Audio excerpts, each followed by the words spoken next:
Meet the editors. നമസ്കാരം. Meet the editors ആരംഭിക്കുന്നു.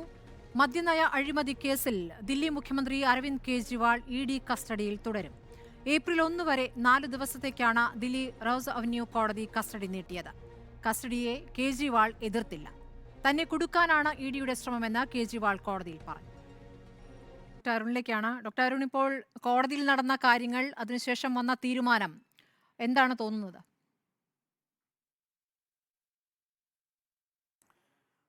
സ്മൃതി, അത്യന്തം നിർഭാഗ്യകരമായ കാര്യങ്ങളാണ് നമ്മുടെ രാജ്യത്ത് സംഭവിച്ചുകൊണ്ടിരിക്കുന്നത്. ഒരുപക്ഷെ ആം ആദ്മി പാർട്ടിയുടെ ഗതി ഇന്ത്യയിലെ ഏതെങ്കിലും കരുത്ത് തെളിയിക്കാൻ സാധ്യതയുള്ള എല്ലാ പാർട്ടിക്കും, ആ പാർട്ടി നേതാക്കൾക്കും സംഭവിക്കാൻ സാധ്യതയുള്ളതിനൊരു സൂചന കൂടിയാണ്. നോക്കൂ, ഇന്ന് റോസ് അവന്യൂ കോടതിയിൽ എന്താണ് സംഭവിച്ചത്? റോസ് അവന്യൂ കോടതിയിൽ ഇന്ന് അസാധാരണമായ വിധത്തിൽ ഒരു മുഖ്യമന്ത്രി തടവിൽ കഴിയവേ കോടതിയോട് ചില കാര്യങ്ങൾ വിശദീകരിക്കണമെന്ന് ആവശ്യപ്പെടുന്നു. അത് അദ്ദേഹത്തിന് അഭിഭാഷകൻ ജഡ്ജി അറിയിക്കുമ്പോൾ അത് എഴുതി തന്നുകൂടെ എന്ന് ചോദിക്കുന്നു. പക്ഷേ തനിക്ക് ചില കാര്യങ്ങൾ പറയാനുണ്ട്, അതിന് 5 മിനിറ്റ് സമയം അനുവദിക്കുന്നു. അങ്ങനെ തടങ്കലിൽ കഴിയുന്ന ഒരു മുഖ്യമന്ത്രി ഇതാദ്യമായൊരു PMLA കേസിൽ സ്വയം വാദിക്കുന്നതിനാണ് ഇന്ന് ഡൽഹി സാക്ഷ്യം വഹിച്ചത്. അദ്ദേഹം പറഞ്ഞ 2-3 പ്രധാനപ്പെട്ട കാര്യങ്ങൾ വളരെ പ്രധാനപ്പെട്ടതാണ്, നമ്മൾ ഇനിയും ആലോചിക്കേണ്ടതാണ്. ഈ കേസിൻ്റെ മെറിറ്റിനെ കുറിച്ച് അദ്ദേഹം പറഞ്ഞതിൽ ചില കാര്യങ്ങൾ ഒരുപക്ഷെ ഇനി 3-ാം തീയതി ഹൈക്കോടതിയോ അത് ഏപ്രിൽ 1-ാം തീയതി ഇതേ റോസ് അവന്യൂ കോടതിയോ ഒരുപക്ഷെ പരിഗണിക്കും എന്നൊരു വിശ്വാസം എനിക്കുണ്ട്. എന്താണ് അദ്ദേഹം പറഞ്ഞത്? ED തനിക്കെതിരെ അന്വേഷണം നടത്തുന്നതിന് മുമ്പ് മറ്റൊരു അന്വേഷണ ഏജൻസി ഇവിടെ അന്വേഷണം നടത്തിയിരുന്നു. അത് CBI ആണ്. 31,000 പേജുള്ള ഒരു കുറ്റപത്രം അവർ തയ്യാറാക്കി. അതിൽ ആ കേസുമായി ബന്ധപ്പെട്ട മുഴുവൻ ഫയലുകളും അവർ പരിശോധിച്ചു. 192-ലധികം സാക്ഷികളെ അവർ അന്ന് CBIക്ക് വേണ്ടി എടുത്തു. തൻ്റെ പേര് CBI അന്വേഷണത്തിൻ്റെ 31,000 പേജിൽ ഒരിടത്തും കാണുന്നില്ല. മറ്റൊരു 25,000 പേജാണ് ED തയ്യാറാക്കിയത്, 162ഓളം സാക്ഷികളെയും. പക്ഷേ അവിടെയും ആകെ 4 പേരുടെ മൊഴികൾ മാത്രമാണ് തനിക്കെതിരെ ED വിശ്വസനീയമെന്ന രീതിയിൽ അവതരിപ്പിക്കുന്നത്. ആ 4 പേർ ആരൊക്കെയാണ് എന്നും അദ്ദേഹം പറയുന്നു. അതിലൊന്ന് C. അരവിന്ദാണ്. ആരാണ് C. അരവിന്ദ്? മനീഷ് സിസോദിയ എക്സൈസ് വകുപ്പ് സെക്രട്ടറി ആയിരുന്നയാൾ. അതായത് സ്വന്തം പാർട്ടി ഭരിക്കുന്ന, സ്വന്തം പാർട്ടിയുടെ ഡൽഹിയിൽ ആ പാർട്ടിയിലെ മന്ത്രിയുടെ സെക്രട്ടറി തന്നെ വന്ന് കണ്ടു. ആ സെക്രട്ടറി ചില കാര്യങ്ങൾ സൂചിപ്പിച്ചു, അത് മൊഴിയായി ED രേഖപ്പെടുത്തി. രണ്ടാമത്തത് YSR കോൺഗ്രസിലെ ഒൺഗോളിലെ MP ആയ M. ശ്രീനിവാസുലു റെഡ്ഡിയും അദ്ദേഹത്തിൻ്റെ മകനും. അദ്ദേഹത്തിൻ്റെ നഗരത്തിൽ അദ്ദേഹത്തിന് കുറച്ച് സ്ഥലം വേണമെന്ന് ആവശ്യപ്പെട്ടുകൊണ്ടുള്ള അപേക്ഷയുമായാണ് തന്നെ വന്ന് കണ്ടത് എന്ന് അരവിന്ദ് കെജ്രിവാൾ പറയുന്നു. നാലാമത് വന്ന കണ്ടയാളാണ് ശരത് ചന്ദ്ര റെഡ്ഡി, ഈ കേസിലെ മദ്യ വ്യവസായിയും അരബിന്ദോ ഫാർമസ്യൂട്ടിക്കലിൻ്റെ എക്സിക്യൂട്ടീവ് ഡയറക്ടറുമായിരുന്നയാൾ.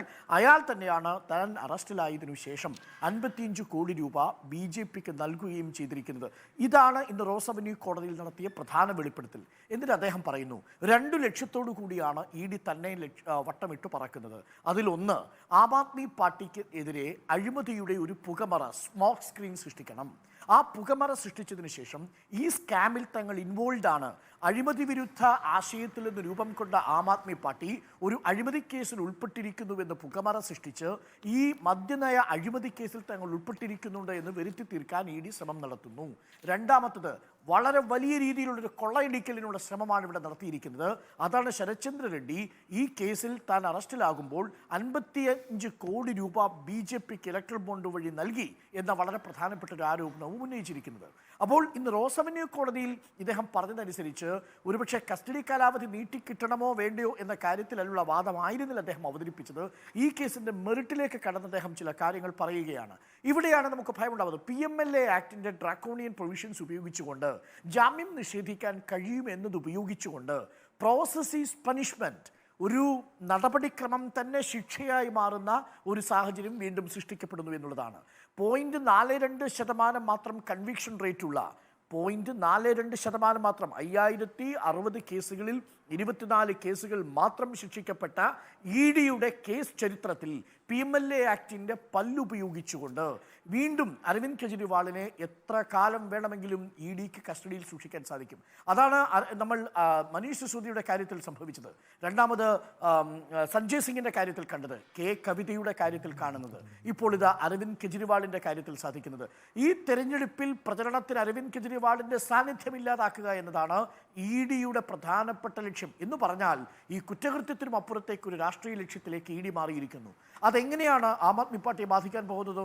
നോക്കൂ, ആം ആദ്മി പാർട്ടിയിലെ 9 അംഗ പൊളിറ്റിക്കൽ അഫയേഴ്സ് കമ്മിറ്റിയിലെ പ്രമുഖരായിട്ടുള്ള 3 പേര് നഴികൾക്കുള്ളിലാണ്. അതിലൊരാൾ മനീഷ് സിസോദിയാണ്, ആം ആദ്മി പാർട്ടിക്ക് പേരിട്ടയാൾ. രണ്ടാമത്തെയാൾ സഞ്ജയ് സിംഗ് ആണ്. സഞ്ജയ് സിംഗ് ആണ് രാജ്യസഭയിൽ തുടർച്ചയായി വരികയും ഏറ്റവും ശക്തമായ രീതിയിൽ ഉത്തർപ്രദേശിലെ രാഷ്ട്രീയത്തെ തന്നെ മാറ്റിമറിക്കാൻ ശേഷിയുള്ളൊരു നേതാവ് കൂടിയായിരുന്നു സഞ്ജയ് സിംഗ്. അദ്ദേഹത്തിനെയാണ് കഴിഞ്ഞ ഒക്ടോബറിൽ പിടിച്ചകത്തിട്ടത്. മറ്റൊരാൾ ഇത് അരവിന്ദ് കെജ്രിവാൾ. ഇനി ആം ആദ്മി പാർട്ടിയിൽ അവശേഷിക്കുന്നത് ആരാണ്? ദേശീയ രാഷ്ട്രീയത്തിൽ അറിയപ്പെടുന്ന ഒരേ ഒരാൾ മാത്രമേ ഉള്ളൂ. അയാൾ അതിഷി സിംഗ് എന്ന് പറയുന്ന വിദ്യാഭ്യാസ അടക്കമുള്ള 14 വകുപ്പുകൾ കൈകാര്യം ചെയ്തൊരു മന്ത്രിയാണ്. മറ്റൊരു മന്ത്രി സൗരഭാണ്. പക്ഷേ അതിനും അപ്പുറത്തേക്ക് ആം ആദ്മി പാർട്ടിയെ ഗുജറാത്തിലും ഗോവയിലും തെരഞ്ഞെടുപ്പ് ക്യാമ്പയിനിൽ എത്തിക്കാൻ സാധിക്കുന്ന, ദില്ലിയിലും പഞ്ചാബിലും ശക്തമായ പ്രചരണം നടത്താൻ കഴിയുന്ന ഒരു നേതാവ് ആം ആദ്മി പാർട്ടിക്കില്ല. ജയിലിൽ കിടന്നുകൊണ്ട് ഭരിക്കാൻ സാധിക്കും.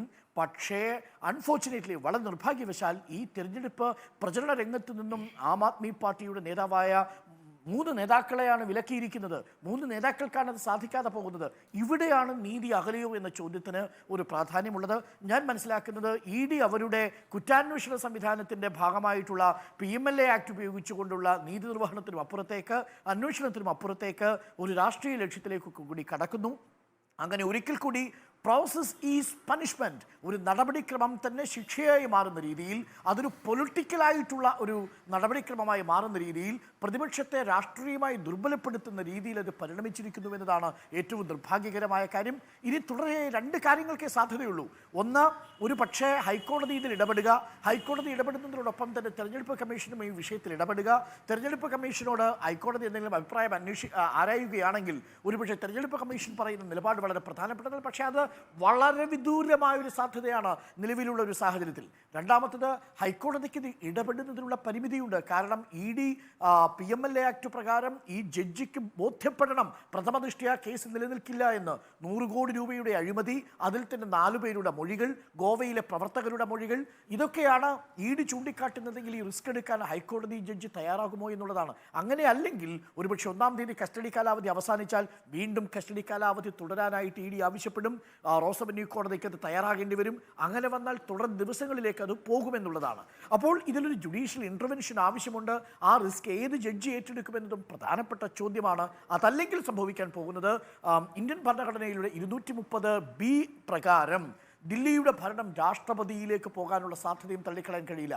കാരണം തലസ്ഥാന നഗരിയായ ദില്ലിയിൽ ഭരണം നടക്കുന്നില്ല എന്ന് ബോധ്യപ്പെട്ടാൽ VK സക്സേന എന്ന ലഫ്റ്റനന്റ് ഗവർണർക്ക് ആ വിവരം പ്രസിഡന്റിനെ അറിയിച്ചാൽ പ്രസിഡന്റിന് നേരിട്ട് രാഷ്ട്രപതി ഭരണം 239B പ്രകാരം ഏറ്റെടുക്കാം.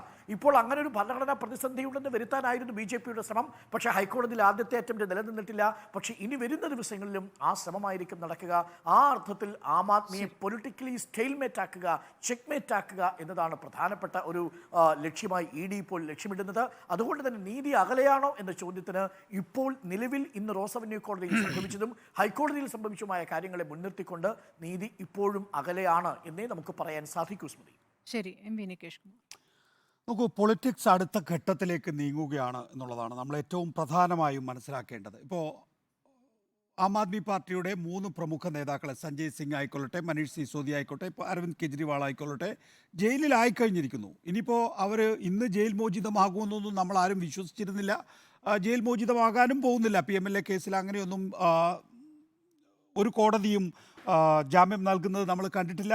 അരവിന്ദ് കെജ്രിവാളിൻ്റെ കാര്യത്തിനകത്തും അതുതന്നെയാണ് സംഭവിച്ചിട്ടുള്ളത്. ഇന്ന് അരവിന്ദ് കെജ്രിവാൾ നേരിട്ട് കാവേരി ബവേജയുടെ മുമ്പിൽ വാദിക്കുന്ന ഘട്ടത്തിൽ റിമാൻഡ് കാലാവധി നീട്ടുന്നതിനെ ഞാൻ എതിർക്കുന്നില്ല എന്നാണ് പറഞ്ഞത്.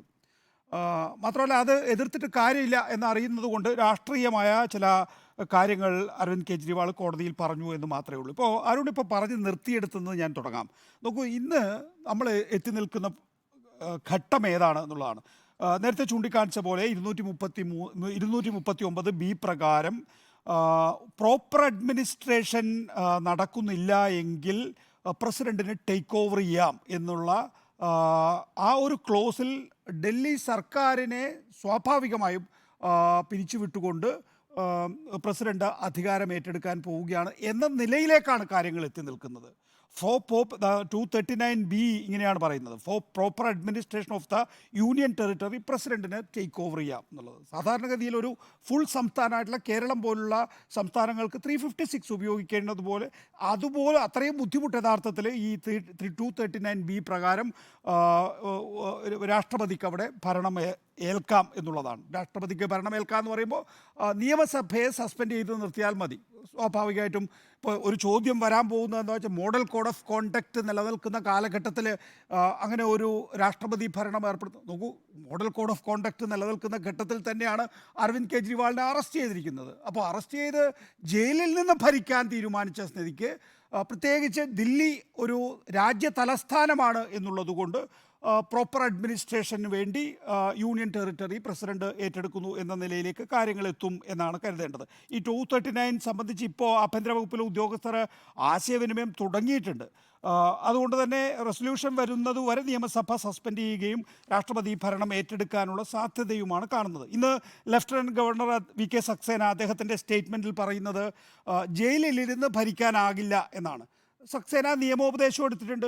നിയമോപദേശം എടുക്കുന്നത് എന്തിനാണ്? സ്വാഭാവികമായും അക്കാര്യത്തിൽ ഒരു വിലയിരുത്തൽ നടത്തുന്നതിന് വേണ്ടിയിട്ടാണ്. അദ്ദേഹത്തിന് കിട്ടിയിരിക്കുന്ന നിയമോപദേശവും ജയിലിൽ നിന്ന് ഭരിക്കാൻ അനുവദിച്ചു കൂടാ എന്നുള്ളതാണ്. ഇന്ന് ഡൽഹി ഹൈക്കോടതിയിൽ ഒരു PAL വന്നിരുന്നു. ആ PAL പക്ഷേ ക്ലോസ് ചെയ്തിരിക്കുന്നത്, ആ PAL തള്ളിക്കളഞ്ഞിരിക്കുന്നത് ഭരണഘടനാപരമായി മുഖ്യമന്ത്രിയെ നീക്കാൻ കഴിയില്ല എന്നുള്ളതാണ്.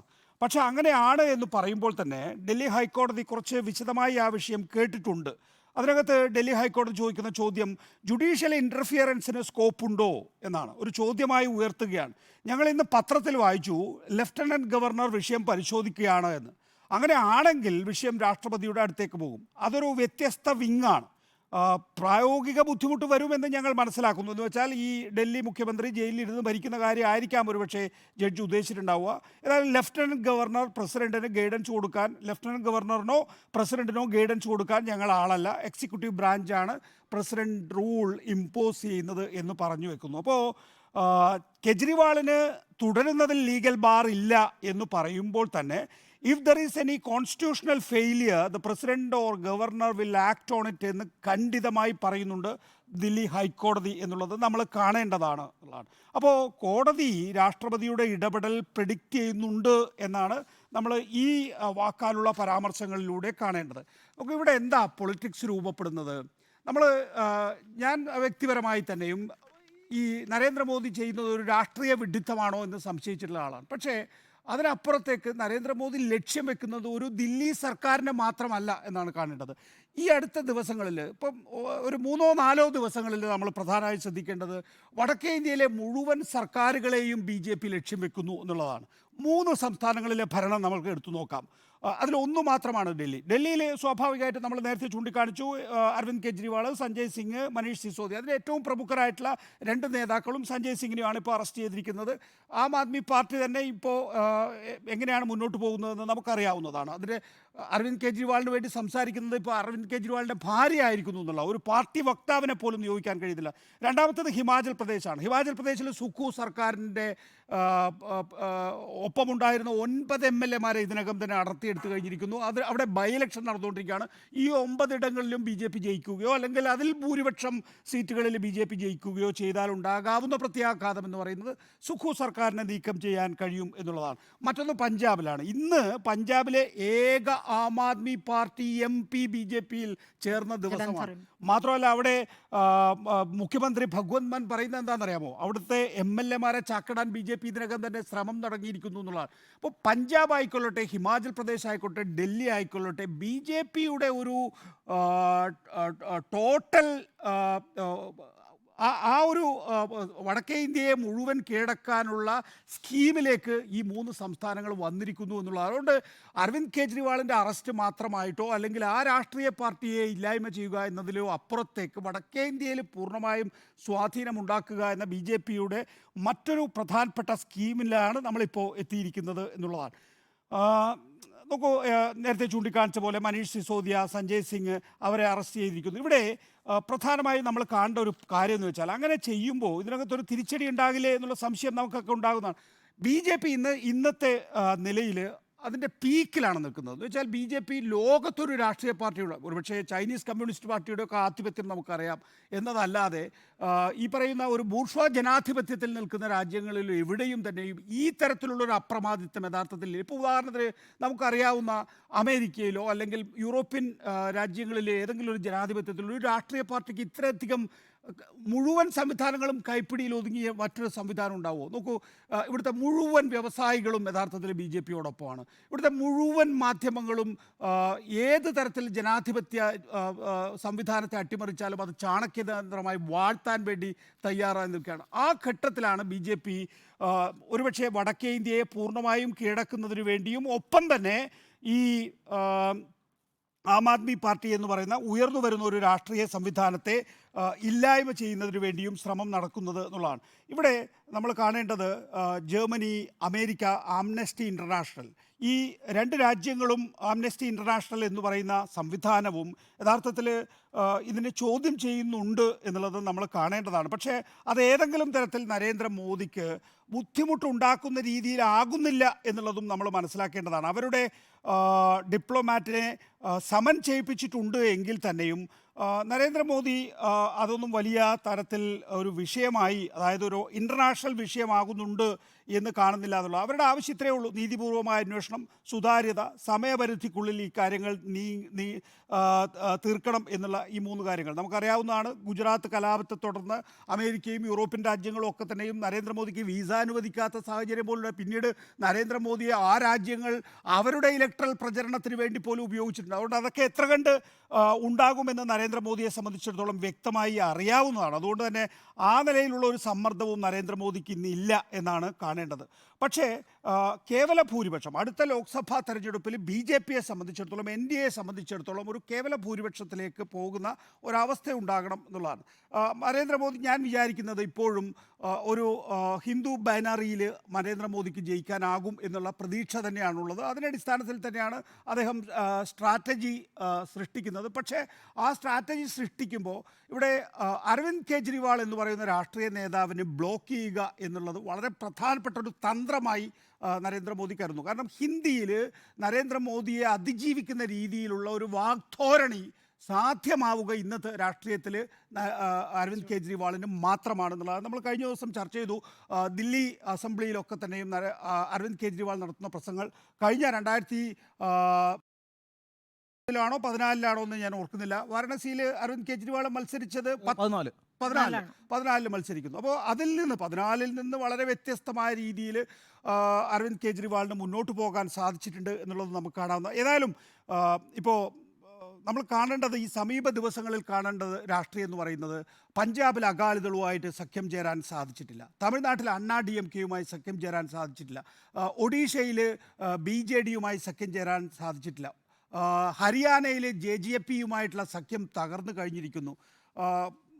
ആകെ സാധ്യമായിട്ടുള്ള രണ്ട് കാര്യങ്ങൾ, ഒന്ന് ആന്ധ്രാപ്രദേശിൽ നമ്മുടെ TDP-യുമായി ധാരണയുണ്ടാക്കാൻ കഴിഞ്ഞിട്ടുണ്ട് എന്നാണ്. പക്ഷേ അവിടെ നമ്മൾ കാണേണ്ടത് 0.79 ആകെയുള്ള BJP വോട്ട് എന്ന് പറയുന്നത്.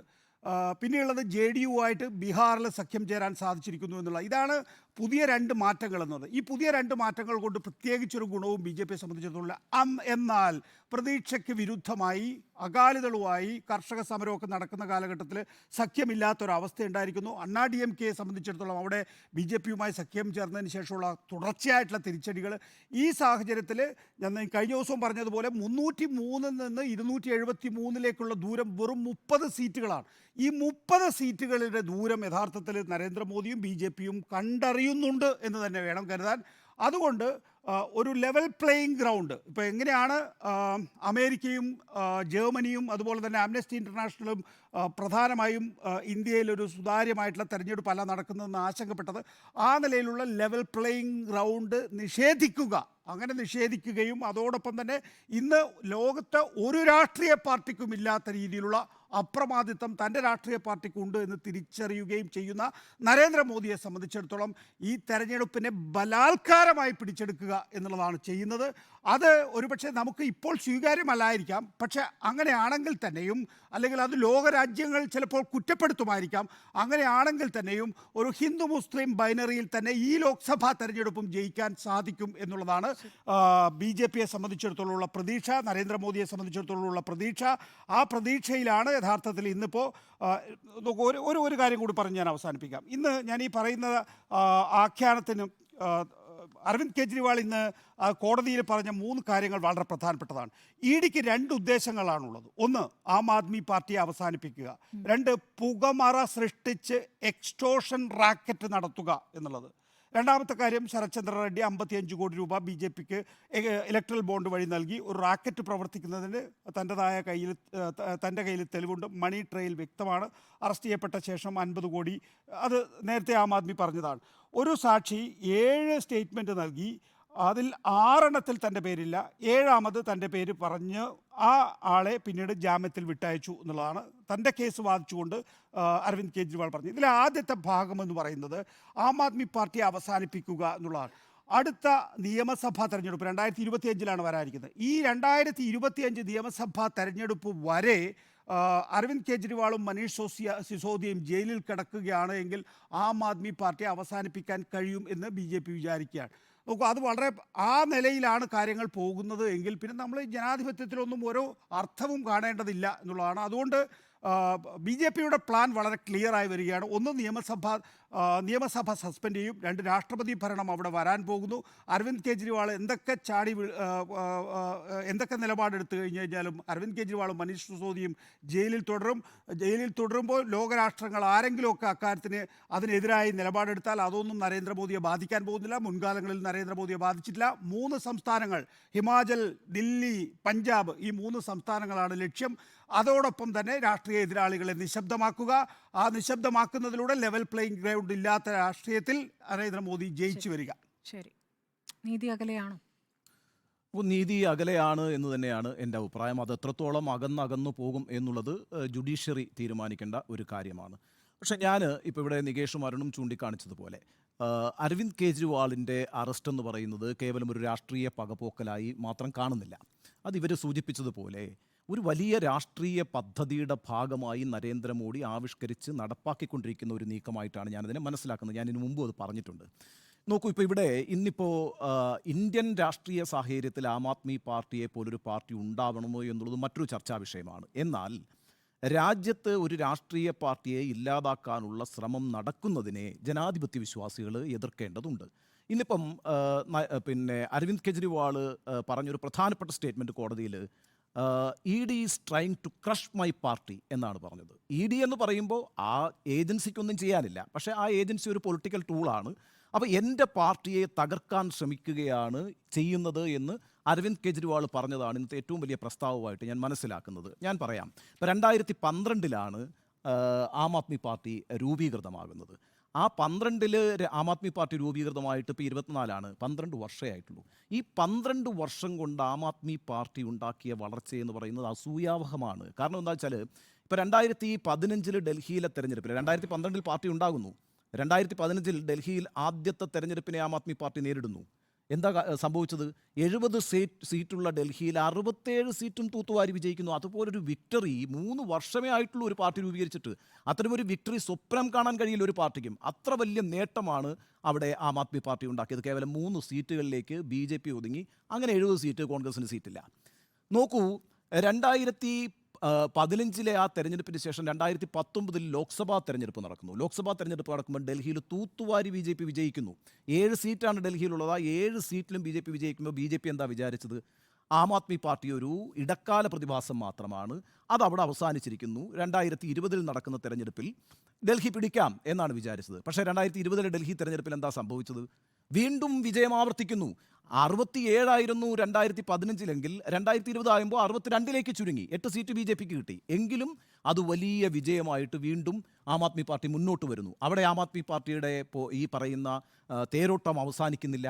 2022 പഞ്ചാബിൽ അവർ ഭരണം പിടിക്കുന്നു. എങ്ങനെയാണ് 2022 പഞ്ചാബിൽ ഭരണം പിടിക്കുന്നത്? അത് 92 സീറ്റാണ് പഞ്ചാബിലുള്ളത്. 92 സീറ്റേ, 18 സീറ്റാണ് അവിടെ ബി ജെ പിക്കുള്ളത്. 117 സീറ്റാണ് മൊത്തം ഉള്ളത്. അതിനകത്ത് 92 സീറ്റ് ആം ആദ്മി പാർട്ടി പിടിക്കുന്നു. അതായത് 2017 20 സീറ്റായിരുന്ന ആം ആദ്മി പാർട്ടി 2022 72 സീറ്റ് വർദ്ധിപ്പിക്കുകയാണ്. അത്ര വലിയ വിജയമാണ് പഞ്ചാബിൽ ഉണ്ടാക്കുന്നത്. ഗുജറാത്തിൽ 2022 നടന്ന തിരഞ്ഞെടുപ്പിൽ 5 സീറ്റ് നേടുന്നു, 13% വോട്ട് കൈക്കലാക്കുന്നു. ഗോവയിൽ അവർ 2 സീറ്റ് നേടുന്നു, ആകെ 40 സീറ്റേ ഉള്ളൂ ഗോവയിൽ. അവിടെ 2 സീറ്റ് ആം ആദ്മി പാർട്ടിക്ക് കിട്ടുന്നു. ഈ നിലയ്ക്ക് 4 സംസ്ഥാനങ്ങളിൽ അവരവരുടെ ശക്തമായ സാന്നിധ്യം ഉണ്ടാക്കി കഴിഞ്ഞിരിക്കുന്നു. 161 MLA-മാരുള്ളൊരു പാർട്ടിയാണ് ആം ആദ്മി പാർട്ടി. അത് പിന്നെ കോൺഗ്രസ് കഴിഞ്ഞാൽ പിന്നെ അത് ക്ലെയിം ചെയ്യാൻ പറ്റുന്ന മറ്റൊരു രാഷ്ട്രീയ പാർട്ടി ഇന്ത്യയിലില്ല.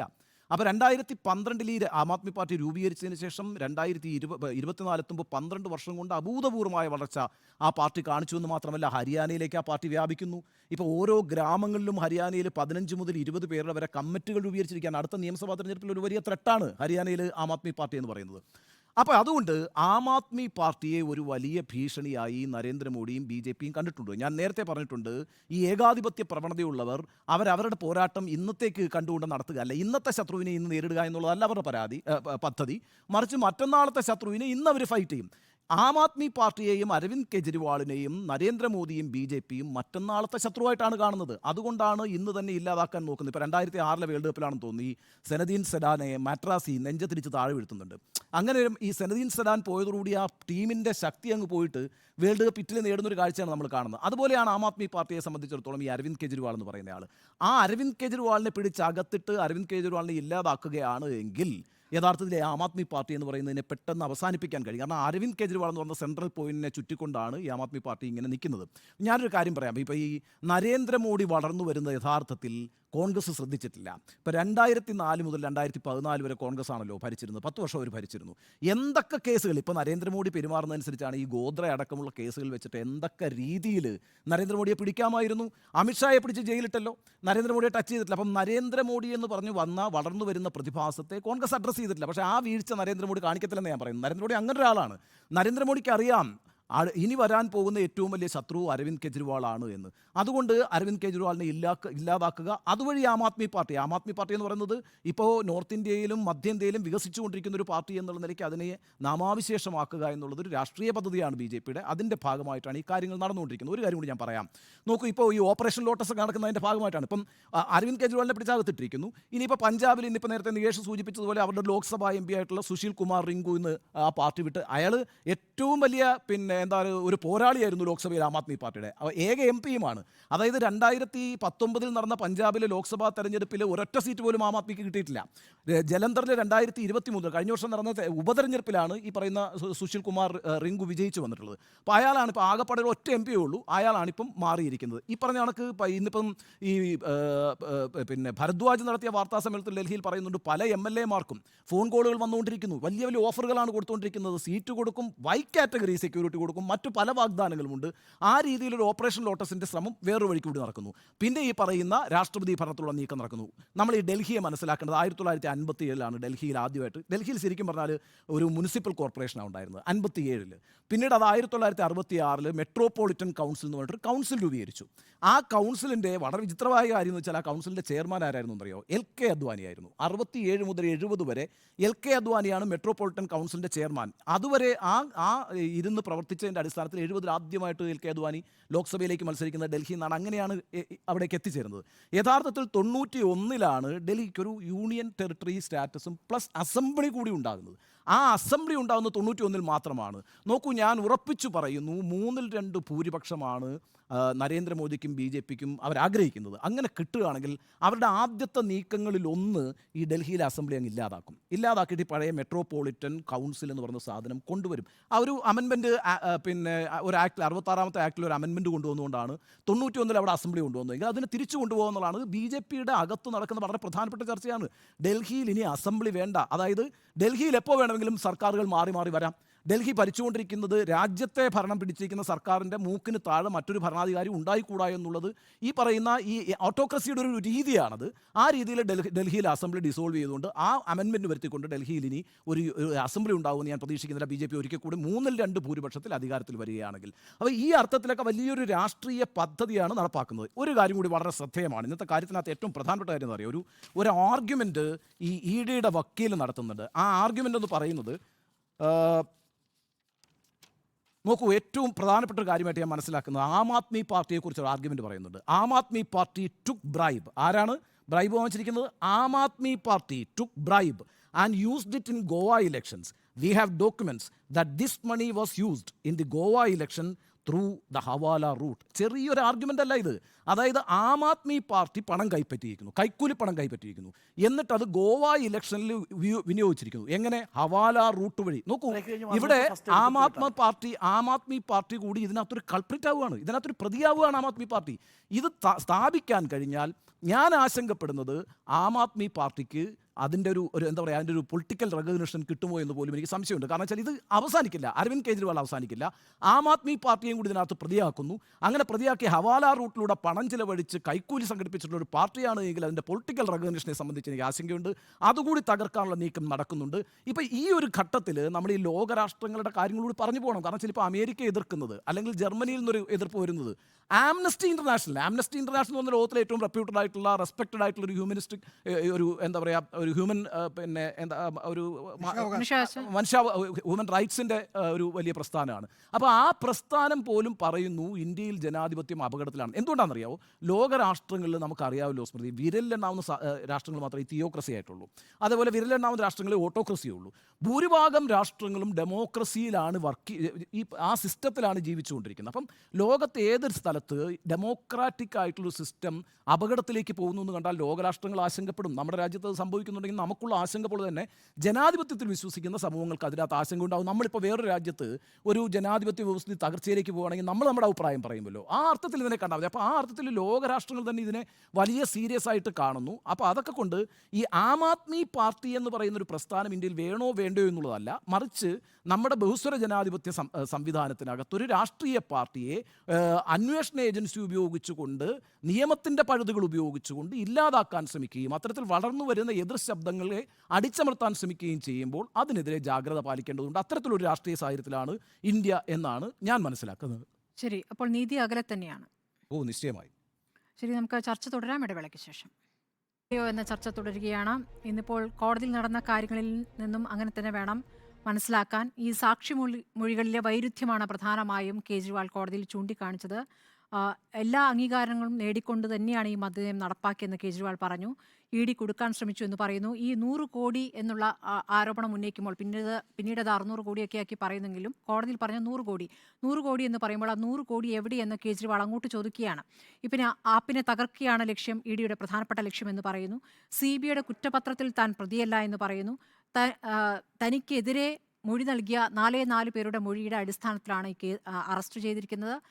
അനുകൂലമായി നൽകിയിരിക്കുന്ന മൊഴികൾ ED രേഖപ്പെടുത്തിയിട്ടില്ല എന്നുള്ള പ്രധാനപ്പെട്ട കാര്യം പറയുന്നുണ്ട്. 200ഓളം പേർ മൊഴി നൽകിയതിൽ 4 പേർ, ഈ 4 പേരുടെ ക്രെഡിബിലിറ്റിയെക്കുറിച്ച് നേരത്തെ ഡോക്ടർ അരുൺ വിശദമായി തന്നെ പറഞ്ഞു. അപ്പോൾ ഈ 4 പേരുടെ മൊഴിയുടെ അടിസ്ഥാനത്തിലാണ് തന്നെ അറസ്റ്റ് ചെയ്യുന്നത്. ഇത്ര വലിയ റിപ്പോർട്ട് തയ്യാറാക്കിയിരിക്കുന്നു. CBIയുടെ കുറ്റപത്രം, CBIയുടെ റിപ്പോർട്ടിൽ 31,000 പേജാണുള്ളത്. EDയുടേത് 25,000 പേജാണ്. ഇതിലെവിടെയും തനിക്കെതിരെ തെളിവുള്ളതായി കണ്ടെത്താനായിട്ടില്ല എന്നാണ് കേജ്രിവാൾ പറഞ്ഞത്. കേജ്രിവാളിന് അഭിഭാഷകരുണ്ടായിരുന്നു. അഭിഭാഷകരുള്ളപ്പോഴും തനിക്ക് ചില കാര്യങ്ങൾ പറയാനുണ്ട് എന്ന് പറഞ്ഞപ്പോൾ കോടതി കൊടുത്ത 5 മിനിറ്റിലാണ് ഇത്തരം കാര്യങ്ങൾ പ്രധാനമായും കേജ്രിവാൾ ചൂണ്ടിക്കാണിച്ചത്. യഥാർത്ഥ അഴിമതി നടന്നിരിക്കുന്നത് ED അന്വേഷണത്തിന് ശേഷമാണെന്ന് കേജ്രിവാൾ പറയുന്നു. അറസ്റ്റിലായ ശരത് റെഡ്ഡിയിൽ നിന്ന് BJP 55 കോടി കൈപ്പറ്റിയെന്ന് മാത്രമല്ല, ഇപ്പോഴും BJPയും റെഡ്ഡിയും തമ്മിൽ പണമിടപാട് നടക്കുന്നുണ്ട് എന്നും അതിൻ്റെ തെളിവുകൾ തൻ്റെ പക്കലുണ്ട് എന്നുള്ള പ്രധാനപ്പെട്ട കാര്യം കൂടി കേജ്രിവാൾ എന്ന് പറയുന്നുണ്ട്. അതിന് ED മറുപടിയായി പറയുന്നത് BJPക്ക് ലഭിച്ച സംഭാവനയ്ക്ക് മദ്യ അഴിമതിയുമായി ഒരു ബന്ധവുമില്ല എന്ന് മാത്രമാണ്. Additional solicitor general SV Raju ആണ് ഇങ്ങനെ ഒരു കാര്യം പറഞ്ഞിട്ടുള്ളത്. ഇങ്ങനെ പറഞ്ഞു കഴിഞ്ഞാൽ തെളിവില്ല എന്ന രൂപത്തിലാകുമോ എന്ന് മനസ്സിലാക്കാനാകുന്നില്ല. ED പറയുന്ന വാദങ്ങൾ അത് തെളിയിക്കുന്ന ഒരു ഘട്ടം എത്തിയിട്ടുമില്ല. തൻ്റെ പക്കൽ തെളിവുണ്ട് എന്ന് കേജ്രിവാൾ പറയുന്നു. കേജ്രിവാളിനെതിരെ കൃത്യമായ ഈ മൊഴിയല്ലാത്ത തെളിവൊന്നും മുന്നോട്ട് വയ്ക്കാൻ ഇതുവരെ EDക്ക് സാധിച്ചിട്ടുമില്ല. അതിൽ പറയുന്ന ഒരു കാര്യം കേജ്രിവാൾ മൊബൈൽ ഫോണിന്റെ പാസ്വേഡ് കൊടുക്കുന്നില്ല. അത് കിട്ടിക്കഴിഞ്ഞാൽ അത് ബലപ്രയോഗത്തിലോടുകൂടി തന്നെ അത് തുറക്കാനുള്ള മറ്റു മാർഗങ്ങൾ ഞങ്ങൾ നോക്കേണ്ടി വരും എന്ന് കൂടി ഇഡി ഇന്ന് കോടതിയിൽ പറയുന്നുണ്ട്. ഏതായാലും ആ 5 മിനിറ്റിൽ പ്രധാനപ്പെട്ട പല കാര്യങ്ങളും കോടതിക്ക് മുൻപാകെ വെക്കാൻ ഏതായാലും കേജ്രിവാളിന് സാധിച്ചിട്ടുണ്ട്. അതെന്തായാലും കോടതിയിൽ നിന്ന് ഇന്നിപ്പോൾ 4 ദിവസത്തേക്ക് കൂടി കസ്റ്റഡിയിലേക്ക് കൊടുക്കുന്നത് ഈ പറഞ്ഞ പോലെ നേരത്തെ ഉണ്ണി ബാലകൃഷ്ണൻ ചൂണ്ടിക്കാണിച്ച പോലെ ഹവാല ഇടപാട് നടന്നിരിക്കുന്നു എന്ന് പറയുമ്പോൾ ഗോവയിൽ തെരഞ്ഞെടുപ്പിന് ഈ പണം ഉപയോഗിച്ചു, മദ്യ അഴിമതിയുമായി ബന്ധപ്പെട്ട് ലഭിച്ചിരിക്കുന്ന പണം ഉപയോഗിച്ചു എന്ന് പറയുമ്പോൾ ആ പണം ലഭിച്ചു എന്ന് മൊഴി നൽകിയവരെ കൂടെ ഇരുത്തി കേജ്രിവാളിനെ ചോദ്യം ചെയ്യേണ്ടതുണ്ട്. അതിനു വേണ്ടി സമയം വേണം എന്നാണ് പറഞ്ഞിരിക്കുന്നത്. അതിനാണ് ഈ 4 ദിവസം കൊടുത്തിരിക്കുന്നത്. ഏതായാലും നേരത്തെ പറഞ്ഞതുപോലെ ഈ BJP കേന്ദ്രത്തിൽ അധികാരത്തിൽ വരുന്നത് യഥാർത്ഥത്തിൽ മോദി അധികാരത്തിൽ വരുന്നതിന് കാരണമായിരിക്കുന്നത് പോലും കേജ്രിവാൾ ഉൾപ്പെട്ട അല്ലെ ആ ഒരു പ്രക്ഷോഭമാണല്ലോ, അഴിമതി വിരുദ്ധ പ്രക്ഷോഭം. അതെ, അപ്പോൾ ആ പ്രക്ഷോഭത്തിലൂടെയാണ് മോദി യഥാർത്ഥത്തിൽ അധികാരത്തിലേറിയത്. പക്ഷെ അധികാരത്തിലേറിയ ശേഷം ഈ പറഞ്ഞതുപോലെ ഏറ്റവും വലിയ എതിരാളിയായി വരുന്നു കേജ്രിവാൾ എന്നുള്ളൊരു യാഥാർത്ഥ്യം BJP മനസ്സിലാക്കുന്നു, മോദി മനസ്സിലാക്കുന്നു. അതെന്തുകൊണ്ടാണ്? 2 പാർട്ടികൾക്കും ഇടയിലുള്ള അകലം കുറവാണ്, അല്ലെങ്കിൽ 2 പാർട്ടികളുടെ നിലപാടുകൾ ഒരു തരത്തിൽ ഒരേ രൂപത്തിൽ പ്രവർത്തിക്കുന്നു എന്നുള്ളതാണ്. ഈ രാമക്ഷേത്രത്തിന്റെ വിഷയത്തിലായാലും പൗരത്വ നിയമത്തിന്റെ വിഷയത്തിലായാലും കേജ്രിവാളിന്റെ നയം BJPക്ക് സമാനമാണ്. പലപ്പോഴും നമ്മൾ ആപ്പുമായി ബന്ധപ്പെട്ട ചർച്ചകളിൽ പറഞ്ഞിട്ടുണ്ട്, ഒരു അരാഷ്ട്രീയ പാർട്ടിയാണ്, കൃത്യമായ രാഷ്ട്രീയ നിലപാടുകളൊന്നുമില്ല, അതേസമയം മൃദു ഹിന്ദുത്വം മുന്നോട്ട് വയ്ക്കുന്നുണ്ട്. യഥാർത്ഥത്തിൽ ഈ ഹിന്ദുത്വ രാഷ്ട്രീയത്തെ കോൺഗ്രസിനേക്കാൾ അതേ രൂപത്തിൽ തന്നെ നന്നായി നേരിടാൻ കഴിഞ്ഞിരിക്കുന്ന ആം ആദ്മി പാർട്ടിക്കാണ്. അതുകൊണ്ടാണ് കോമ്പറ്റീറ്റീവ് ഹിന്ദുത്വ എന്നൊക്കെ ഈ ആപ്പിൻ്റെ നിലപാടിനെ ചില രാഷ്ട്രീയ നിരീക്ഷകർ വിശേഷിപ്പിക്കുന്നുണ്ട്. അപ്പോൾ ആ രൂപത്തിൽ പ്രവർത്തിക്കുന്നു. നമുക്കറിയാം, നേരത്തെ സാമ്പത്തിക പ്രതിസന്ധി മറികടക്കാനുള്ള ഒരു ഘട്ടത്തിൽ കേജ്രിവാൾ പറഞ്ഞാണ് ഇന്ത്യൻ കറൻസിയിൽ ലക്ഷ്മിയുടെയും ഗണപതിയുടെയും ചിത്രം വെക്കണമെന്നുള്ളത്. അപ്പോൾ അതിനെ യഥാർത്ഥത്തിൽ ആദ്യം എതിർത്തതോ കോൺഗ്രസോ മറ്റോ മതേതര കക്ഷികളെയല്ല, BJP തന്നെയാണ്. അപ്പോൾ വോട്ട് ലക്ഷ്യമിട്ടാണ് ഇങ്ങനെ ഒരു നിലപാടെടുക്കുന്നതെന്ന് അന്ന് തന്നെ BJP പറഞ്ഞിരുന്നു. പിന്നീട് 2020 ഡൽഹി തിരഞ്ഞെടുപ്പിൽ ഹനുമാൻ ചാലിസ ചൊല്ലി ജയിച്ചു കഴിഞ്ഞപ്പോൾ ഹനുമാൻ മന്ദിരത്തിൽ സന്ദർശനം നടത്തി. രാമക്ഷേത്രത്തിൻ്റെ ഉദ്ഘാടന സമയത്ത് ഏത് രൂപത്തിലാണ് ഡൽഹിയിൽ അതേ രീതിയിൽ അവിടെ പ്രാർത്ഥന നടത്തിയതെന്നൊക്കെ കണ്ടാണ്. അപ്പോൾ ഈ തരത്തിൽ തങ്ങൾക്ക് വെല്ലുവിളിയാകുന്നു, അല്ലെങ്കിൽ തങ്ങളുടെ വോട്ട് ബാങ്കിലേക്ക് വലിയ രീതിയിൽ കടന്നു വന്നിരിക്കുന്നു. അതിൻ്റെ തെളിവുകൾ ഇതിനകം തന്നെ നേരത്തെ പഞ്ചാബിലും ഗുജറാത്തിലും ഗോവയിലും അടക്കം കണ്ടു കഴിഞ്ഞാണ്. ഗുജറാത്തിൽ 12% വോട്ടും 2 സീറ്റും ലഭിച്ചിരിക്കുന്നു, പഞ്ചാബിൽ അധികാരത്തിലേറി. അപ്പോൾ ആ രൂപത്തിൽ വരുന്ന ഘട്ടത്തിൽ എതിരാളികളായ ഏറ്റവും പ്രധാനപ്പെട്ട എതിരാളികളെ ആദ്യം തന്നെ ഇല്ലാതാക്കുക എന്നൊരു ലക്ഷ്യം കേജ്രിവാളിനെ ഇല്ലാതാക്കുന്നുണ്ട്. ഇതിപ്പോൾ മാസങ്ങൾക്ക് മുമ്പ് തന്നെ ഈ ആപ്പിൻ്റെ MLA-മാർക്ക് തലയൊന്നിന് 25 കോടി വാഗ്ദാനം, അന്ന് തന്നെ ആ വാഗ്ദാനം നൽകുമ്പോൾ പറഞ്ഞത്, നോക്കൂ കേജ്രിവാൾ ജയിലിലേക്ക് പോവുകയാണ്, നിങ്ങൾ ഞങ്ങളുടെ കൂടെ വരൂ എന്നാണ് പറഞ്ഞത്. അപ്പോൾ കേജ്രിവാൾ ജയിലിലേക്ക് പോകുമെന്നുള്ള തീരുമാനം അന്നേ എടുത്തിട്ടുണ്ട്. അപ്പോൾ അതിലേക്ക് ED വന്നിരിക്കുന്നു. ED അപ്പോൾ എങ്ങനെ ടൂളായി പ്രവർത്തിക്കുന്നു എന്നുള്ളത് നമ്മുടെ മുന്നിലുള്ള കാര്യമാണ്. ഈ ലഫ്റ്റനന്റ് ഗവർണർ നിയമോപദേശം തേടിയിരിക്കുന്നു രാഷ്ട്രപതി ഭരണത്തിന് എന്നുള്ള കാര്യം നമ്മുടെ മുന്നിലുണ്ട്. ഭരണഘടനാ പ്രതിസന്ധി ഉണ്ടെങ്കിൽ രാഷ്ട്രപതിക്ക് ഇടപെടാം, തങ്ങൾക്ക് ഇപ്പോൾ ഞങ്ങൾ ഇടപെടുന്നില്ല എന്ന് കോടതി പറയുമ്പോൾ അത് ലഫ്റ്റനന്റ് ഗവർണർ വിട്ടുകൊടുക്കുന്നു. അപ്പോൾ അതിലേക്ക് പോകും. ഇപ്പോൾ കേജ്രിവാൾ, എനിക്കതിൽ ഉണ്ണി ബാലകൃഷ്ണൻ അതിലൊരു സംശയമുള്ളത്, ഇപ്പോൾ കേജ്രിവാൾ ജയിലിലാണ്, ഒരു നേതാവ് ജയിലിലാണ് എന്നതുകൊണ്ട് ആ സർക്കാരിന് ഭരിക്കാനാകില്ല എന്നൊരു തീരുമാനത്തിലെത്താൻ പറ്റുമോ? ഇപ്പോൾ ആപ്പ് തന്നെ മറ്റൊരാളെ മുഖ്യമന്ത്രി സ്ഥാനത്തേക്ക് എത്തിച്ചു കഴിഞ്ഞാൽ ആ പ്രശ്നം അവിടെ അവസാനിക്കുന്നില്ലേ? അല്ല, അത് എങ്ങനെയാണ് അതിനെ ഇപ്പോൾ ഒരു സർക്കാരിനെ പിരിച്ചുവിടാൻ ഒരു കേന്ദ്ര സർക്കാർ തീരുമാനിച്ചു കഴിഞ്ഞാൽ പിന്നെ അതിനകത്ത് ജനാധിപത്യത്തിന്റെ ഒരു പ്രസക്തി ഇല്ല. പക്ഷെ അത് വിശദീകരിക്കേണ്ടി വരും. അപ്പം മുമ്പും സ്മൃതി പല സർക്കാരുകളെയും കേന്ദ്ര സർക്കാർ ഏകപക്ഷീയമായി പിരിച്ചുവിടുന്നുണ്ട്. ഇപ്പോൾ ഏറ്റവും കൂടുതൽ ബീഹാർ സർക്കാരിനെ പിരിച്ചുവിടുന്നു, റാബ്രി ദേവി സർക്കാരിനെ പിരിച്ചുവിടുന്നു. അതിന് എതിരായിട്ട് സുപ്രീം കോടതിയിലേക്ക് പോകുമ്പോൾ സുപ്രീം കോടതിയാണ് പിന്നീട് അത് തെറ്റാണ് എന്ന് പിന്നെ കണ്ടെത്തുന്നത്. നിങ്ങൾ ജനാധിപത്യപരമായി പ്രവർത്തിക്കുകയാണെങ്കിൽ ഇത്തരം വിഷയങ്ങളൊക്കെ വരും. മറിച്ച് ഇപ്പം മുഖ്യമന്ത്രി എന്നുള്ള നിലയ്ക്ക് ജയിലിൽ കിടക്കുന്ന അരവിന്ദ് കെജ്രിവാളിന് ഭരിക്കാൻ കഴിയില്ല എന്നുള്ളതുകൊണ്ട് ഒരു ഭരണ പ്രതിസന്ധി ഉണ്ട് എന്ന വാദമുഖവുമായി ആ സർക്കാരിനെ പിരിച്ചുവിടാൻ നീക്കം നടത്തിയാൽ അതിനെ ഒപ്പോസ് ചെയ്യാൻ വേണ്ടി, അതിനെ പ്രതിരോധിക്കാൻ വേണ്ടി മറ്റൊരു സഭാകക്ഷി നേതാവിനെ തിരഞ്ഞെടുക്കാവുന്നതാണ്, അയാൾക്ക് മുഖ്യമന്ത്രിയാകാവുന്നതാണ്. ഈ പാർട്ടിക്ക് 62 സീറ്റ് എന്ന് പറയുന്ന വലിയ ഭൂരിപക്ഷമുള്ളിടത്തോളം കാലം അതിനെ എതിർക്കാനായിട്ട് ഞാൻ വിചാരിക്കുന്നില്ല കേന്ദ്ര സർക്കാരിന് കഴിയുമെന്ന്. പക്ഷേ എല്ലാ ഓപ്ഷൻസും അവർ നോക്കുന്നു എന്നുള്ളത് പറയുമ്പോൾ തന്നെയും ഈ രീതിയിൽ രാഷ്ട്രപതി ഭരണം അടിച്ചേൽപ്പിച്ചാൽ തന്നെയും അതൊന്നും കോടതിയിൽ നിലനിൽക്കില്ല. അതിന് യാതൊരു സാധ്യതയും ഞാൻ കാണുന്നില്ല. നമുക്കിപ്പോഴും ജുഡീഷ്യറിൽ വിശ്വാസമുണ്ട്. ജുഡീഷ്യറി നിശ്ചയമായും അക്കാര്യത്തിൽ ഇപ്പോൾ ഇടപെടുന്നില്ല എന്നാണ് പറഞ്ഞത്. കാരണം എന്താ, ഇന്നത്തെ ഈ ഡൽഹി ഹൈക്കോടതിയിലെ വിധി എന്താണ് പറഞ്ഞിരിക്കുന്നത്? ഞങ്ങൾക്ക് ഇടപെടേണ്ട, ജുഡീഷ്യറി ഇടപെടേണ്ട ഒരു സ്റ്റേജിലല്ല കാര്യങ്ങൾ എന്നാണ്. അത് തീരുമാനിക്കേണ്ടത് ഗവർണറും രാഷ്ട്രപതിയും ഒക്കെയാണ് എന്നാണ്.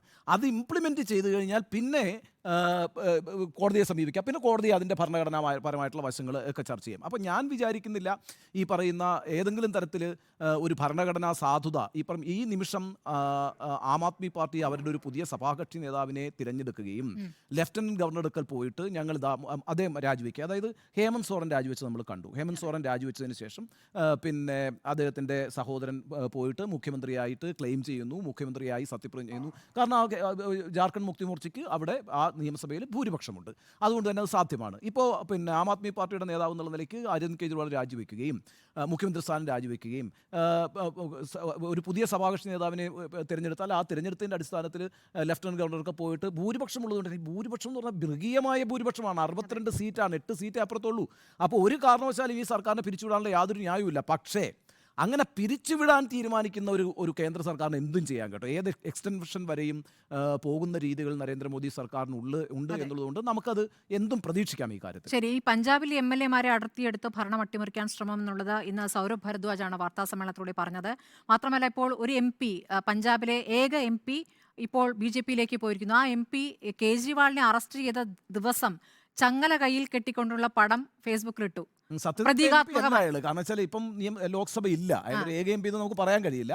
ജലന്ധറിൽ നിന്ന് ദിവസങ്ങളുടെ വ്യത്യാസത്തിൽ അതിനു മുമ്പ് ഈ ചങ്ങല കയ്യിൽ കെട്ടിക്കൊണ്ട് ചേർന്നിട്ടുണ്ട്. അത് ശരി. അപ്പോൾ അങ്ങനെ ഒരു പടം ഇട്ട ആളാണ് ദിവസങ്ങൾക്ക് ശേഷം ഇങ്ങോട്ട് മാറിയിരിക്കുന്നത്. അപ്പോൾ എന്തും സംഭവിക്കാമെന്നുള്ള സാഹചര്യം അവിടെ നിൽക്കുന്നുണ്ട്. പക്ഷെ അവിടെയും പഞ്ചാബിലും 92 സീറ്റാണ്. അരവിന്ദ് കെജ്രിവാൾ മുഖ്യമന്ത്രി സ്ഥാനത്ത് നിന്ന് മാറാത്തത് എന്നുള്ളത് വളരെ ഗൗരവപൂർവ്വം പരിശോധിക്കേണ്ട ഒരു വിഷയമാണ്. നോക്കൂ, ആം ആദ്മി പാർട്ടി എന്ന് പറയുന്നത് ഒരു വളരെ യൗവനത്തിലോ അല്ലെങ്കിൽ ബാല്യത്തിലോ ഉള്ള ഒരു രാഷ്ട്രീയ പാർട്ടിയാണ്. അതിനകത്ത് നമ്മൾ കാണുന്നത് ഒട്ടേറെ MLA-മാരും മന്ത്രിമാരും ഒക്കെ ഉണ്ടെങ്കിൽ തന്നെയും അത് അരവിന്ദ് കെജ്രിവാളിൻ്റെയും മനീഷ് സിസോദിയുടെയും സൃഷ്ടിയാണ്. ബാക്കി എത്രയോ പ്രമുഖരായിട്ടുള്ള ആളുകൾ അതിനകത്തുണ്ടായിരുന്നു. എല്ലാവരെയും ഓരോ ഘട്ടത്തിൽ ചവിട്ടി പുറത്താക്കി അത് അവരുടെ മാത്രം ഒരു സംവിധാനമാക്കി മാറ്റിയിട്ടുണ്ട് എന്നുള്ളതാണ്. നമുക്ക് അങ്ങനെ വളരെ യങ്ങായിട്ടുള്ള ഒരു രാഷ്ട്രീയ പാർട്ടി ഇപ്പോൾ അരവിന്ദ് കെജ്രിവാൾ മുഖ്യമന്ത്രി സ്ഥാനം ഒഴിഞ്ഞ് പുതിയൊരാൾക്ക് മുഖ്യമന്ത്രി സ്ഥാനത്തേക്ക് അവരോധിക്കുന്നു എന്ന് കരുതുക. നമുക്ക് ഞാൻ അതാ നേരത്തെ പറഞ്ഞത്, ഇന്ന് ഇന്ത്യ രാജ്യത്ത് ഈ പറയുന്ന കോർപ്പറേറ്റുകളുടെയും പണാധിപത്യത്തിൻ്റെ അടിസ്ഥാനത്തിൽ ടോട്ടൽ ഗവൺമെൻറ്റിനെ ബൈ ഔട്ട് ചെയ്യാൻ സാധിക്കും BJP-ക്ക്. ഇപ്പം നമ്മളൊരു ഉദാഹരണത്തിന് എന്ന് പറയുന്ന ഒരാളെ പിടിച്ച് അരവിന്ദ് കെജ്രിവാൾ മുഖ്യമന്ത്രിയാക്കിയെന്നിരിക്കുക. ഈ യുടെ നേതൃത്വത്തിൽ BJP-യിൽ ചേരുന്ന കാലം വരും. അപ്പോൾ അരവിന്ദ് കെജ്രിവാളിനെ സംബന്ധിച്ചുള്ള ഒന്നുകിൽ താൻ അല്ലെങ്കിൽ മനീഷ് സിസോദിയ എന്നതിനപ്പുറത്തേക്ക് വേറൊരു പരീക്ഷണത്തിലേക്ക് അരവിന്ദ് കെജ്രിവാൾ പോകുമെന്ന് കരുതുന്നില്ല. കാരണം BJP-യുടേത് വലിയ സ്കീമാണ്. ആ വലിയ സ്കീമിൽ ഡൽഹി വരുന്നുണ്ട് എന്നുള്ളത്. അങ്ങനെ പോകാത്തവർ വേറെ രീതിയിൽ ബുദ്ധിമുട്ടിക്കുകയും ചെയ്യും. ഈ അതിശയെ പോലുള്ളവരൊന്നും നോക്കൂ, നിങ്ങൾ ഈ ഗ്ലാമർ വെച്ചിട്ടോ അല്ലെങ്കിൽ നിലപാട് വെച്ചിട്ടോ ഒന്നും ഇന്നത്തെ കാലത്ത് ഒരു കാര്യത്തിനെയും അവലോകനം ചെയ്യാൻ പറ്റില്ല. അതിനപ്പുറത്തേക്ക് ഇതൊരു ഒരു ഗവൺമെന്റ് എന്ന് പറയുന്നത് അല്ലെങ്കിൽ പാർട്ടി എന്ന് പറയുന്ന ഒരു എൻറ്റിറ്റിയാണ്. ഇപ്പം അരവിന്ദ് കെജ്രിവാൾ എന്താണ് 2 ഉത്തരവുകൾ ഇറക്കിയെന്ന് പറയുന്നു. ഉത്തരവുകൾ ഇറക്കിയൊന്നുമല്ല, അത് ആം ആദ്മി പാർട്ടിയുടെ ഒരു പബ്ലിക് പോസ്റ്ററിംഗ് ആയിട്ട് മാത്രം കണ്ടാൽ മതി. ഇപ്പം വെള്ളം കൊടുക്കണം, വേനൽക്കാലം വരികയാണ് എന്ന് വെച്ചാൽ വെള്ളം സൗജന്യമാണ്. അപ്പം ഞാൻ ജയിലിലാണെങ്കിൽ പോലും വെള്ളം കൊടുക്കുന്നു എന്ന് ഉറപ്പുവരുത്തിയിട്ടുണ്ട് എന്ന് അരവിന്ദ് കെജ്രിവാൾ ജയിലിലിരുന്നു കൊണ്ട് അദ്ദേഹത്തിൻ്റെ കോൺസ്റ്റിറ്റ്യുവൻസിയിലെ വോട്ടർമാരോട് പറയുകയാണ്. അതേപോലെ തന്നെ മരുന്ന്. അപ്പോൾ ആ മുല്ല ക്ലിനിക്കുകളിൽ എൻ്റെതായിട്ടുള്ള ഇടപെടൽ ഇപ്പോൾ ഞാൻ ജയിലിൽ കിടക്കുമ്പോൾ അപ്പോൾ ആ കമ്മ്യൂണിക്കേഷൻ നിരന്തരമായിട്ട് വരുന്നു എന്നുള്ള ഞാൻ നേരത്തെ പറഞ്ഞ പോയിന്റിലേക്ക് ഉണ്ണി നേരത്തെ കൂട്ടിച്ചേർത്ത ഒരു കാര്യത്തിൽ ഞാനൊന്ന് ആഡ് ചെയ്യാം. അതായത് ഡൽഹിയെ സംബന്ധിച്ച് ഇപ്പം ഹിമാചൽ പ്രദേശ് സ്വയം കൃതാനർത്ഥാണ്. പ്രതിഭ സിംഗ് ആണ് ഈ പറയുന്ന 5 MLA വേണ്ടി ചെയ്തിട്ടുള്ളത്. ആ സ്ത്രീ അവിടെ കളിക്കുന്ന കളിയൊക്കെ ആ സംസ്ഥാനത്തെ കോൺഗ്രസിന്റെ ഇപ്പോഴത്തെ അവസ്ഥയാണെന്ന് വേണ്ട മാറ്റി നിർത്തി കഴിഞ്ഞാൽ അതൊരു പപ്പറ്റാണല്ലോ സ്വാഭാവികമായിട്ടും. നോക്കൂ, ഡൽഹിയും പഞ്ചാബും ആണെന്നുള്ളതാണ്. നോക്കൂ, ഡൽഹിയിൽ 2019 ലോക്സഭാ തെരഞ്ഞെടുപ്പിൽ BJP-ക്ക് കിട്ടിയിട്ടുള്ള വോട്ട് 56%. 7 സീറ്റുകളിൽ 56% വോട്ട്. എന്നാൽ 2020 തൊട്ടടുത്ത വർഷം നേരത്തെ ഉണ്ണി ചൂണ്ടിക്കാണിച്ചതുപോലെ ആം ആദ്മി പാർട്ടി തൂത്തുവാർന്നു. 70-ൽ 62 സീറ്റ്, വീണ്ടും 56% വോട്ട് 2019 BJP-യെ മറികടന്ന് 2020 ആകുമ്പോഴേക്കും 53.6% വോട്ട് ആർക്ക് കിട്ടുന്നു? ആം ആദ്മി പാർട്ടിക്ക് കിട്ടുന്നു എന്നുള്ളതാണ്. അപ്പോൾ യഥാർത്ഥത്തിൽ ഡൽഹിയെ നമ്മൾ കാണേണ്ടതെന്ന് വെച്ചാൽ നേരത്തെ സ്മൃതി ചൂണ്ടിക്കാണിച്ചതുപോലെ തന്നെ ഈ ഹിന്ദുത്വ പൊളിറ്റിക്സ് ഹിന്ദുത്വ വോട്ട് തന്നെയാണ് ഇവരിൽ ഓവർലാപ്പ് ചെയ്യുന്നത്. അതെ. ഒരു ഘട്ടത്തിൽ ആർക്ക് കിട്ടുന്നു? നരേന്ദ്രമോദിക്ക് കിട്ടുന്നു. വേറൊരു ഘട്ടത്തിൽ അത് കെജ്രിവാളിന് കിട്ടുന്നു എന്നുള്ളതാണ്. അവിടെയാണ് ഞാൻ നേരത്തെ പറഞ്ഞത്, ടോട്ടൽ ബൈ ഔട്ട് ചെയ്യുക, ആം ആദ്മിയെ ടോട്ടൽ ബൈ ഔട്ട് ചെയ്യുക എന്നുള്ള ഒരൊറ്റ പ്രൊജക്റ്റ് മാത്രമേ അവിടെ ഉള്ളൂ. ഇനി പഞ്ചാബിലേക്ക് വന്നു കഴിഞ്ഞ് കഴിഞ്ഞാൽ അവിടെ ആകെ നോക്കൂ, നമ്മളാകെ പഞ്ചാബിൽ കാണേണ്ട കാര്യം എന്ന് പറഞ്ഞു കഴിഞ്ഞാൽ 60% സിഖുകാരാണ്, 40% ഹിന്ദുക്കളുള്ളത്. ഈ 40% തന്നെ ഏതാണ്ട് 32% SC വിഭാഗക്കാരാണ്. SC വിഭാഗക്കാർ 32% അപൂർവമല്ല, ഏക സംസ്ഥാനമാണ് പഞ്ചാബ്. അവിടെ ഈ SCയിൽപ്പെട്ട 55 മുതൽ 60% SC വിഭാഗക്കാർ ഹിന്ദുവിനോടല്ല അവരുടെ ഐഡൻറ്റിറ്റി കാണിക്കുന്നത്, അവർ സിക്കിസത്തോടാണ് ഐഡൻറ്റിറ്റി കാണിക്കുന്നത്. അപ്പം നമ്മൾ സാധാരണഗതിയിൽ നമ്മളൊരു കാസ്റ്റ് ഇക്വേഷനിലെ ഡെമോഗ്രഫി വെച്ചിട്ട് നമ്മൾ പഞ്ചാബിനെ നോക്കരുത്. അവിടെ BJPയെ സംബന്ധിച്ചിടത്തോളമുള്ള ഏക ആശ്രയം എന്ന് പറയുന്നത് ഈ അർബൻ ഹിന്ദുസിൽ മാത്രമാണ്, OBCയിൽ മാത്രമാണ്. അവർക്ക് അതുകൊണ്ട് വളരെ കുറഞ്ഞ ശതമാനം വോട്ടുകളെ ഇനി എത്ര കഴിഞ്ഞാലും കിട്ടുള്ളൂ എന്നുള്ളതാണ്. അവിടെയാണ് ഇവർ കടന്നു കയറിയിട്ടുള്ളത്. അവിടെയാണ് ഈ ജാട്ട് വിഭാഗങ്ങളിലും സിഖ് വിഭാഗങ്ങളിലും ഒക്കെ തന്നെയും കടന്നു കയറിയിട്ടുള്ളത്. അപ്പോൾ അവിടെയും എത്ര വലിയ നേതാവിനെ നിങ്ങൾ പോച്ച് ചെയ്തെടുത്താലും സാധ്യമല്ല അതിനപ്പുറത്തേക്ക് ആ ഒരു രാഷ്ട്രീയത്തിലേക്ക് കടന്നു കയറാൻ ഇത്തരം പാർട്ടികൾ. അപ്പം ഞാൻ കരുതുന്നത് ഹിമാചൽ കോൺഗ്രസിൻ്റെ സ്വയം കൃതാനർത്ഥം കൊണ്ട് തകരും എന്ന് നമുക്ക് വേണമെങ്കിൽ അനുമാനിക്കാം. പക്ഷേ ദില്ലിയിലായാലും പഞ്ചാബിലായാലും ആം ആദ്മി പാർട്ടിയെ ടോട്ടൽ ബൈ ഔട്ട് ചെയ്യാനുള്ള ഒരു സ്കീമായിട്ടാണ് ഞാൻ ഇപ്പോൾ. ഡോക്ടർ അരുൺ, ഇപ്പോൾ ഈ ലോകരാജ്യങ്ങളുടെ പ്രതികരണം, അമേരിക്ക ആയാലും ജർമ്മനി ആയാലും പ്രതികരിച്ചിരിക്കുന്നത് കേജ്രിവാളുമായി ബന്ധപ്പെട്ട വിഷയത്തിൽ മാത്രമല്ല, കോൺഗ്രസിന്റെ അക്കൗണ്ടുകൾ ഫ്രീസ് ചെയ്തതിൽ കൂടി അമേരിക്ക പ്രതികരിക്കുന്നുണ്ട്. അപ്പോൾ ഇവിടെ ജനാധിപത്യമല്ല നടക്കുന്നതെന്ന് ലോകരാജ്യങ്ങൾ തിരിച്ചറിയുകയാണ്. മോദി ആഘോഷിച്ച ഒരു സ്ഥലമാണല്ലോ അമേരിക്ക. ആംനസ്റ്റി ഇന്റർനാഷണൽ പറഞ്ഞിരിക്കുന്നത് ഒരു ക്രൈസിസ് പോയിന്റിൽ എത്തി നിൽക്കുന്നു ഇന്ത്യൻ ജനാധിപത്യം എന്നാണ് ആംനസ്റ്റി ഇന്റർനാഷണൽ ഗ്രൂപ്പ് പറഞ്ഞത്. ഇന്നിപ്പോൾ BBC-യും റോയിറ്റേഴ്സും എല്ലാ ഏജൻസികളും ഈ രണ്ട് വാർത്തകളും, കോൺഗ്രസിൻ്റെ അക്കൗണ്ട് തടഞ്ഞു വെച്ചത്, ഒപ്പം തന്നെ ഒപ്പോസിഷൻ ലീഡറായ അരവിന്ദ് കെജ്രിവാളിനെ അറസ്റ്റ് ചെയ്തത്, ഇത് രണ്ടും പ്രധാനപ്പെട്ട വാർത്തയാക്കി മാറ്റിയിട്ടുണ്ട്. നോക്കൂ, നേരത്തെ ഇവിടെ നടന്ന ചർച്ചയുടെ ഭാഗമായി അരവിന്ദ് കെജ്രിവാളിന് ഇനിയിപ്പോൾ ജയിലിൽ നിന്ന് പുറത്തു വരാൻ കഴിഞ്ഞില്ലെങ്കിൽ ആം ആദ്മി പാർട്ടിക്ക് എന്ത് സംഭവിക്കുമെന്നുള്ളതാണ്. അസാധാരണമായ സാഹചര്യങ്ങളിൽ അസാധാരണമായ മെയ്വഴക്കവും എന്നാൽ വളരെ പ്രഗത്ഭമായിട്ടുള്ള രാഷ്ട്രീയ തന്ത്രവും പയറ്റിയിട്ടുണ്ട് അരവിന്ദ് കെജ്രിവാളും ആം ആദ്മി പാർട്ടിയും എന്നുള്ളത് നമ്മളൊരിക്കലും മറന്നുകൂടാൻ പാടില്ലാത്തതാണ്. ഏതെങ്കിലും തരത്തിൽ BJPയുടെ കടുത്ത ഹിന്ദുത്വ ആശയത്തെ അതേപടി പിൻപറ്റിയല്ല ആം ആദ്മി പാർട്ടി മുന്നിലേക്ക് പോകുന്നത്. ആം ആദ്മി പാർട്ടിയുടെ ഒരേ സമയം തന്നെയുള്ള ദൗർബല്യവും ശക്തിയും എന്ന് പറയുന്നത്, അതിനെ നയിക്കാൻ ദീൻദയാൽ ഉപാധ്യായയോ, അതിനെ നയിക്കാൻ മനുസ്മൃതിയോ, അതിനെ നയിക്കാൻ കൾച്ചറൽ നാഷണലിസമോ ഒരു പ്രധാനപ്പെട്ട ആശയമായിട്ട് ആം ആദ്മി പാർട്ടിക്കില്ല. എന്ന് പറഞ്ഞാൽ അവിടെയും ഒരു പ്രത്യയശാസ്ത്ര ഭാരം ആം ആദ്മി പാർട്ടിക്കില്ല. പക്ഷേ എന്നാൽ അതേസമയം സാഹചര്യങ്ങൾക്കനുസരിച്ച് മനോഹരമായി വളയുകയും ആ മനോഹരമായി വളയുന്നതിൻ്റെ ഭാഗമായി അപ്പുറത്ത് രാമായണം ചൊല്ലുമ്പോൾ ഹനുമാൻ ചാലീസ ചൊല്ലുകയും ചെയ്യുന്ന ഒരു രാഷ്ട്രീയമായ അപാര മെയ്വഴക്കത്തിൻ്റെ സൗന്ദര്യം ആം ആദ്മി പാർട്ടി പ്രകടിപ്പിക്കുന്നുണ്ട്. സൗന്ദര്യം എന്ന് ഞാൻ പറഞ്ഞത്, നിങ്ങൾക്ക് ഗുജറാത്തിലേക്ക് ഇടിച്ചു കയറാൻ പറ്റുന്നത്, പഞ്ചാബിലെ നേരത്തെ സൂചിപ്പിച്ചതുപോലെ വ്യത്യസ്തമായിട്ടുള്ള സാമൂഹിക ഘടനകൾക്കിടയിലേക്ക് ഒരു സാന്നിധ്യമാകാൻ കഴിയുന്നത് ഈ അപാരമായ മെയ്വഴക്കമുള്ളത് കൊണ്ട് മാത്രമാണ്. അവിടെ ഇനി എന്താണ് സംഭവിക്കാൻ പോകുന്നത്? ഞാൻ മനസ്സിലാക്കുന്നത് അത്ര പെട്ടെന്ന് രാഷ്ട്രപതി ഭരണം ഈ 239B പ്രകാരം ഏർപ്പെടുത്തുക സാധ്യമല്ല.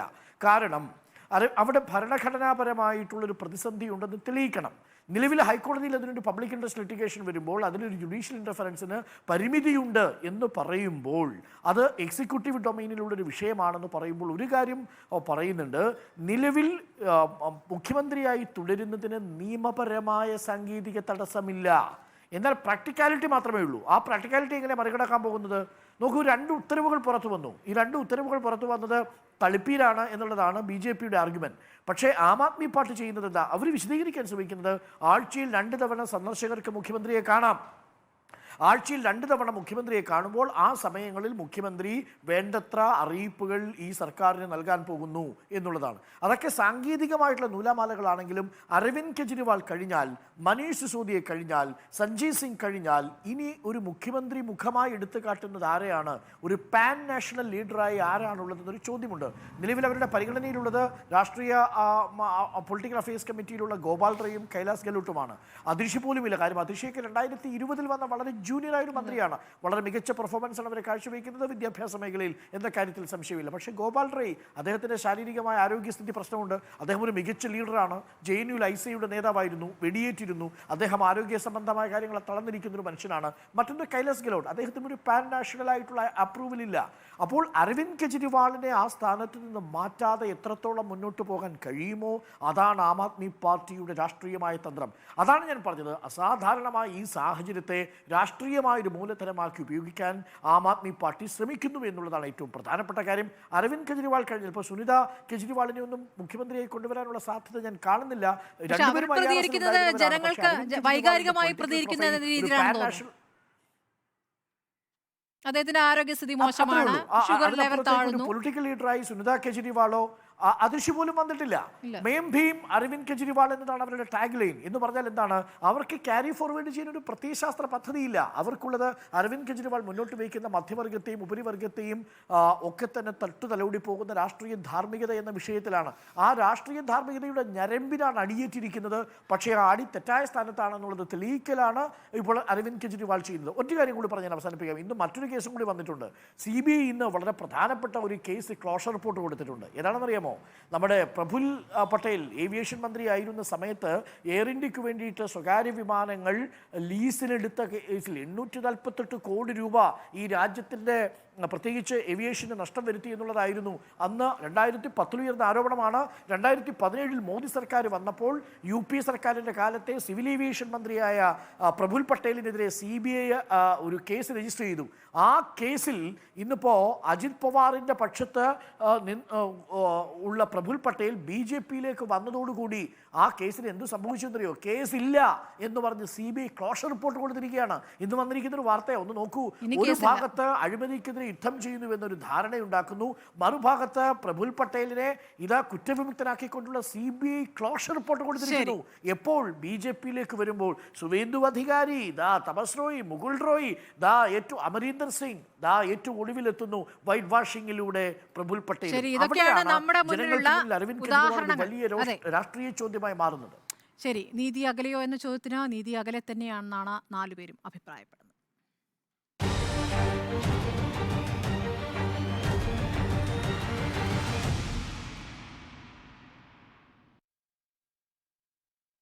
മീറ്റ് ദി എഡിറ്റേഴ്സിന് നാളെ. നമസ്കാരം. Good night.